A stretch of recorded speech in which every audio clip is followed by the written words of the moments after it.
আজি অতি সুখৰ বিষয় যে মৰমলেণ্ড পাব্লিকেশ্যন আৰু বিভিন্ন সংগঠনে মিলি লৈ পেলাই দৈত্যৰ উত্তৰ পূৰ্বৰ ৯৯তম জন্মদিনৰ দুৱাৰদলিত ২৬ নৱেম্বৰত তেখেতৰ জন্মদিন ৯৯তম তাৰ দুৱাৰদলিত অসমৰ বিভিন্ন শ্ৰেণীৰ বয়সৰ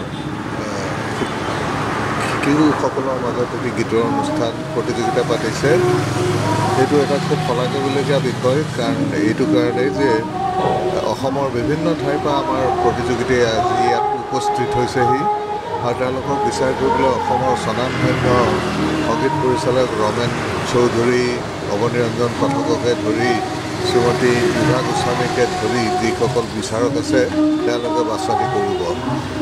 এই গানকেইটা চৰ্চা কৰাৰ প্ৰয়োজন এইটো কাৰণে, কাৰণ এই গীতখিনিয়ে হৈছে অসমীয়া গাঁৱৰ প্ৰতিচ্ছবি এখন, আৰু অসমীয়া গাঁৱৰ মাজতে অসমীয়াৰ অস্তিত্বটো লুকাই আছে। চহৰ নগৰৰ মাজত আমাৰ অস্তিত্ব নাই, কাৰণ সকলো চহৰ নগৰ প্ৰায় একেধৰণৰ।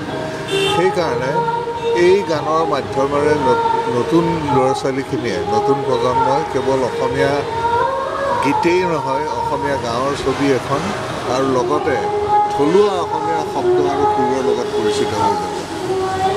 সেইটো এটা সাংঘাতিক কথা। মই ভাবোঁ যে এই সংকটপূৰ্ণ মুহূৰ্তত য'ত অসমীয়াই নিজৰ অস্তিত্বৰ কাৰণে যুঁজি আছে, অসমীয়া কোন আজি কষ্ট হৈছে, কমিটিবিলাকে সিদ্ধান্ত দিছে কিন্তু সেইখিনি অসমীয়া ৰাইজৰ গ্ৰহণযোগ্য হোৱা নাই। এনে পৰিস্থিতিত অসমীয়াত্বটো এই গীতবিলাকৰ মাজতে বিচাৰি পাব, আৰু সেইটোৱে পৰৱৰ্তী কালত আমাৰ জাতীয় অস্তিত্ব সমৃদ্ধিশালী কৰি তুলিব।